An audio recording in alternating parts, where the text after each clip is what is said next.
फहद, मुझे बिल्कुल अच्छा नहीं लग रहा तुम्हारे ऑफिस के ऐसे बार बार चक्कर लगाना। And I can also clearly see कि तुम भी कंफर्टेबल फील नहीं करते मेरे यहाँ आने से। लेकिन क्या करूँ मैं मजबूर हूँ। मैं डिटेल्स तुम्हें फ़ोन पर दे चुका था ना सजल। फहद, तुम क्यों नहीं समझ रहे हो मेरी सिचुएशन को? अब मैं क्या करूं, तुम ही मुझे बताओ। इंश्योरेंस क्लेम भिजवा दिया गया है, फर्दर डिटेल्स तुम्हें मैं बता चुका हूँ, थोड़ा सा इंतज़ार तो करना पड़ेगा ना सजल। अगर मेरे बस में होता तो मैं कब का ये सारा काम करवा चुका होता। तुम खफा हो रहे हो, जबकि खफा तो मुझे होना चाहिए ना। नुकसान भी मेरा हो रहा है और बातें भी मुझे को सुनने को मिल रही हैं। Great. Look, I am really sorry, मैं खफा नहीं हो रहा हूँ तुमसे। It's okay Fahad. काश मुझे पहले पता होता कि ये तुम्हारी कंपनी से ऑर्डर प्लेस हो रहा है, मैं पहले ही कैंसिल कर देती इसे। और मुझे अच्छी तरह अंदाजा है कि तुम्हारा रवैया मेरे लिए इतना डिसरिस्पेक्टफुल क्यों है। तुम अपनी कंपनी के बाकी क्लाइंट से तो इस टोन में बात नहीं करते होगे ना। इनफैक्ट तुम्हारे क्लाइंट्स अगर तुम्हारे ऑफिस में आ जाएं तो एक कप चाय तो पूछते ही होगे तुम उन्हें। मैं तुम्हारे लिए चाय मंगवाता हूँ। रहने दो। देखो सजल, तुम नाराज मत हो प्लीज। तुम भी मेरे लिए उतनी ही रिस्पेक्टफुल हो जितने मेरे बाकी सब क्लाइंट्स। गलत कह रहे हो तुम्हें क्या लगता है अंधी हूं मैं? तुम्हारे चेहरे पे खौफ ना साफ नजर आता है।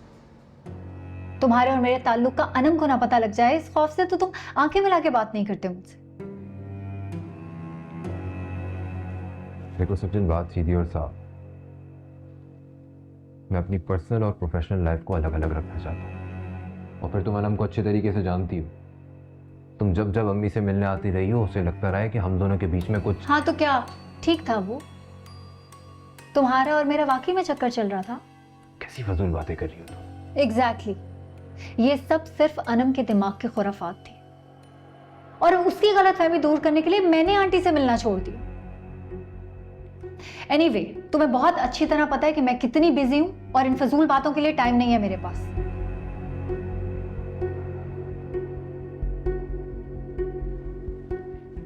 देखो सजल, अनम को सेटिस्फाई करना बहुत मुश्किल है और मुझे अभी इस बात का डर है कि कहीं उसे यह ना पता चल जाए कि तुमने जो मशीन्स ऑर्डर की हैं वो मेरे थ्रू की गई हैं। क्या मतलब है? तुमने अभी तक नहीं बताया उसे? प्लीज सचिन, तुम मेरे लिए एक और मुसीबत मत खड़ी करना। I am telling you. मुसीबत सिर्फ तुम्हारे लिए खड़ी नहीं होगी फहद, मेरे लिए भी उतनी ही बड़ी मुसीबत खड़ी होगी। अनम को पता चल गया वो सिर्फ तुमसे नहीं झगड़ेगी। असद तो नवीद को पता लगा तो वो धक्के देके मुझे घर से बाहर निकाल देंगे।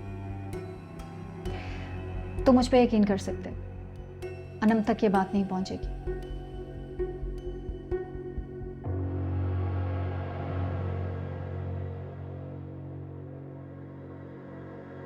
भाई वाह, पहले जैनब और अब उरूसा।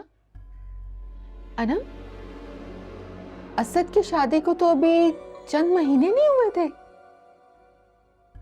बड़ी खुशकिस्मत है अस्मा, बड़े बेटे से ना सही छोटे से ही पोता पोती की खुशी देखना नसीब तो हो रही है ना। और एक मैं इकलौते बेटे के पोता पोती देखने को तरस रही। खैर, मुबारकबाद देने तो मैं खुद जाऊंगी।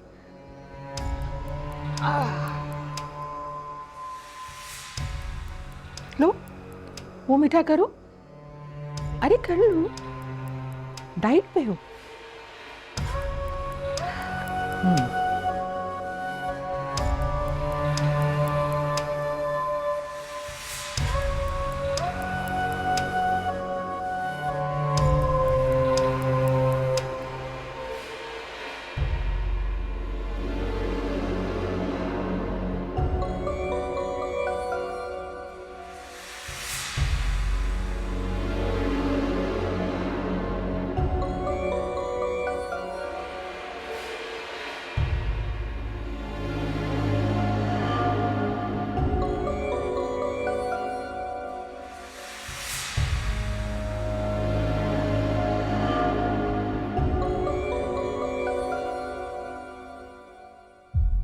मामा ये क्या किया आपने?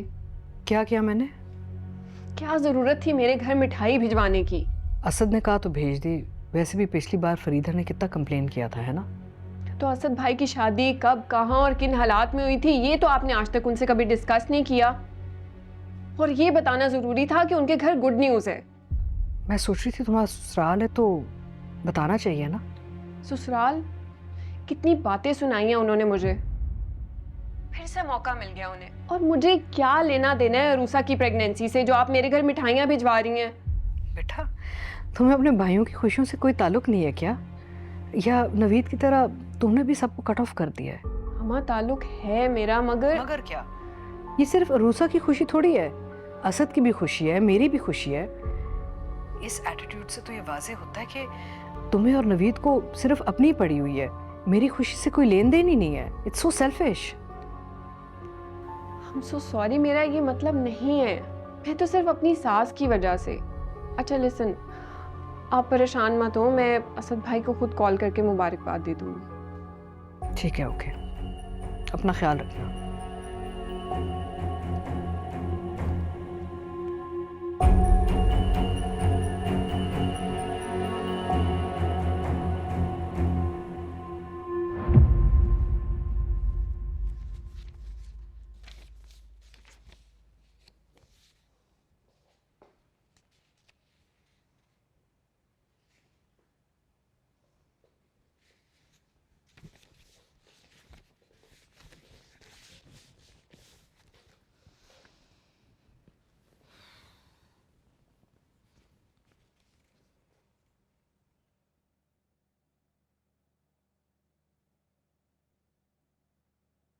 ये लो भाई, तुम्हारे लिए ना बादाम और ज़ाफ़रान का ना गरम गरम दूध बना के लाई हूँ अपने हाथों से।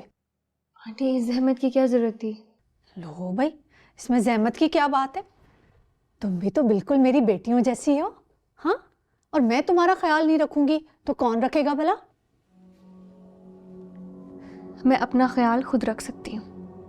मैं हूं ना, मैं रखूंगी तुम्हारा ख्याल। और वैसे भी मेरे तो पैर ही नहीं जमीन पर पड़ रहे जब से पता चला है ना कि तुम माँ बनने वाली हो। चलो गरम गरम पी लो, ठंडा हो जाएगा ना तो मज़ा नहीं आएगा। मैंने अभी जूस पिया हैं?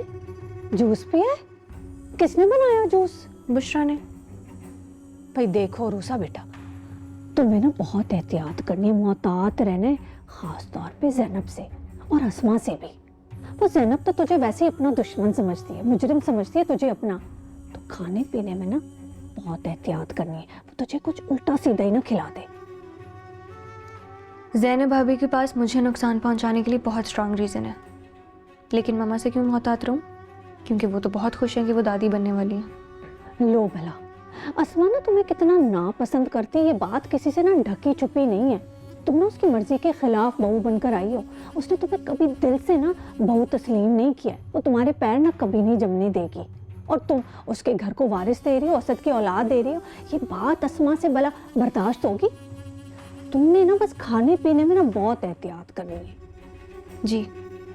तुम्हें ना खिलाए पिलाए लाड नखरे उठाए ना, तुमने जज्बाती नहीं होना है। सही। चलो ये तुम दूध पी लो, ठंडा हो जाएगा ना तो इसका मज़ा ख़राब हो जाएगा। मैं पी लूँगी लेकिन 10-15 मिनट के बाद। अच्छा चलो, जैसे तुम्हारी मर्जी। Thank you. अच्छा सुनो, कुछ खाने पीने का दिल हो ना, तुमने ना सिर्फ मुझे बताना है, मैं खुद बना के दूंगी। आप कितनी अच्छी हैं ना नौशीन आंटी।